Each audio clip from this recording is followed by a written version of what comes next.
Carpet area म्हणजे काय तर भिंतींच्या आत आत आत आतमध्ये जर तो मोजला तर त्याला कार्पेट म्हणजे जिथे कार्पेट घालता येते ते सगळं कार्पेट इन्क्लुडिंग टॉयलेट्स असं पण आता एकच झालं की काही काळापूर्वी समजा 2 फ्लॅट वर खाली आहेत. एकाने काय केलं की हॉल आणि किचन मधली भिंत काढून टाकली म्हणजे त्यांचा कार्पेट एरिया वाढला तसं म्हटलं कारण तिथेही कार्पेट घालता येते.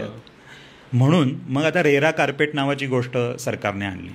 आता रेरा कार्पेट काय म्हणतं तर तुमच्या फ्लॅटची जी सर्वात बाहेरच्या भिंती आहेत त्याच्या आत आत आत त्या सगळ्याला कार्पेट एरिया म्हणा. मग आतल्या भिंती ज्या आहेत तुमच्या घराच्या त्या पण कार्पेटचाच भाग आहेत कारण कदाचित तुम्ही त्या काढूही शकाल. एखाद्याला प्रायव्हसी नको आहे म्हणून बेडरूमची भिंत काढली किंवा त्यांनी तिथे वॉर्डरोब हीच भिंत सारखी केली तर तो एरिया वाढेल.